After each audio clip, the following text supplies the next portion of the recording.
traffic garden is a small-scale network of streets. It can either be painted on a surface, so it's a representation of a set of streets, or it can be an actual small-scale set of streets. And it's usually intended as basically a learning space of some type or a fun place where children or new learners of all ages can go to practice their skills or have lessons or have fun in a small world. Traffic gardens create a dedicated outdoor classroom, essentially, where kids have a place to go and learn skills, learn biking skills, and practice and learn about roadway safety. It becomes a place where people can create programs to impart these ideas to children. It helps the people who are doing programs in the community, because often they want to teach, how does a stop intersection work? How does a yield intersection work? The program person doesn't have to try and set that up. It's already there in a traffic garden.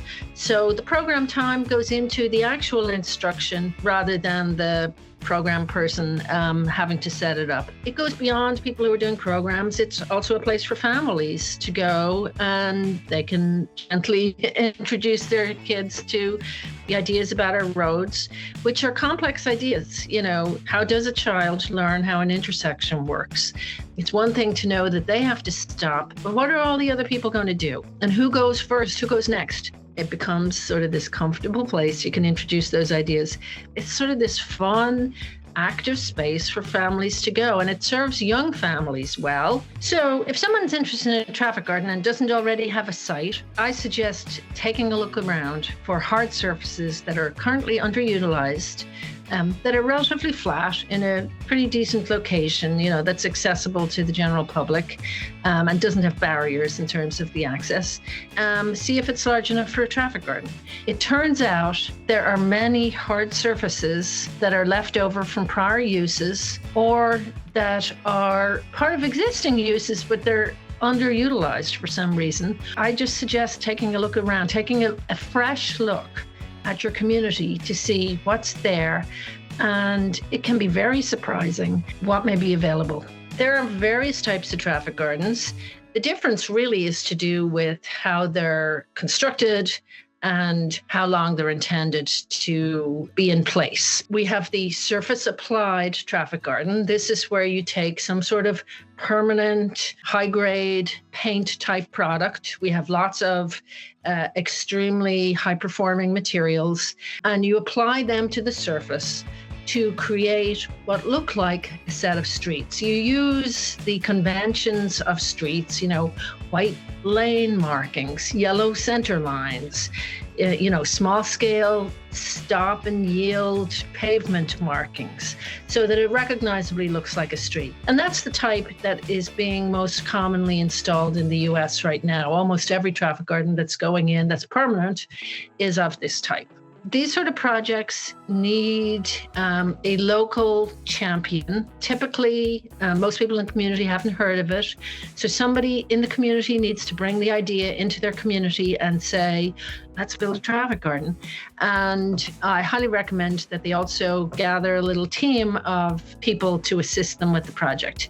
It's a very doable project because typically there aren't any major problems that arise. It's not engineering, so you're not digging into the ground, but it is something that needs to be carefully planned out and brought through various steps. The other thing is getting funding. There are grants out there that people have gotten very successfully from the transportation world, from the health world, from the play world. There are guides available right now that walk you through the process. These guides did not exist a handful of years ago, but now you have several major guides that will tell you everything you need to know and think about in terms of planning and setting up your project and, the different stages of the process.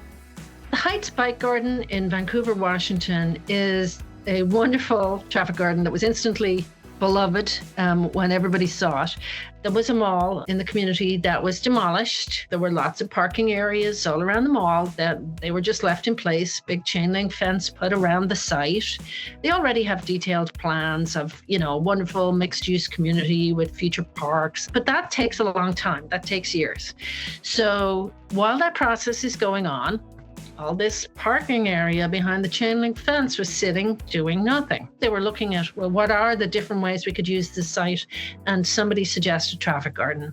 A local firm that was already working on the project and myself worked together to come up with the traffic garden design within a very short space of time. We only had a few months.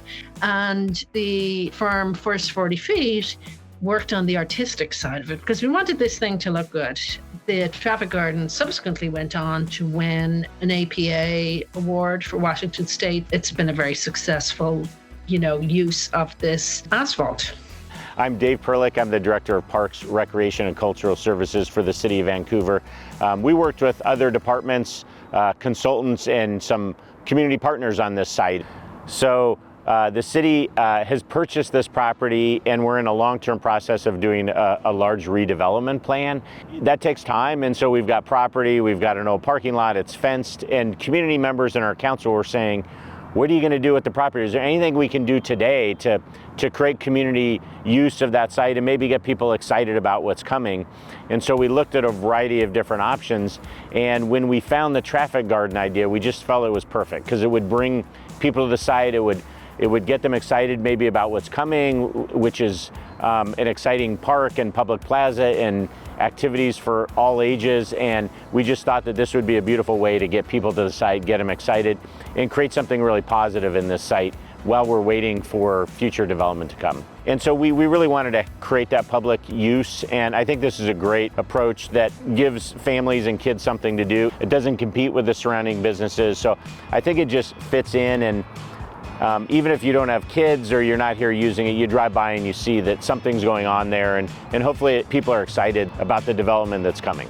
What we've learned is that traffic gardens can be really flexible. They really can uniquely fit into the site that you have to work with. And some of them that we've seen and studied, they're really small, but they still create this great benefit to kids that use them. So it's a really flexible solution. Paint isn't that expensive. You can rally volunteers. I think just be creative and look for a solution in your community. Given the fact that this is a redevelopment site, by definition, this is going away at some point, and so that's the challenge is on us to find a replacement site that works for the community. We've seen people embrace this. We've seen the community really enjoy it and find value. So we want to think forward. We've got a couple of years to work on this, but find another site, maybe through a partnership, maybe with schools, to create at least one other traffic garden in our community, because we feel like this is just a great opportunity for young kids to learn and gain confidence and improve, and to do it in a safe location. We feel like this is always part of our Parks and Rec system moving forward.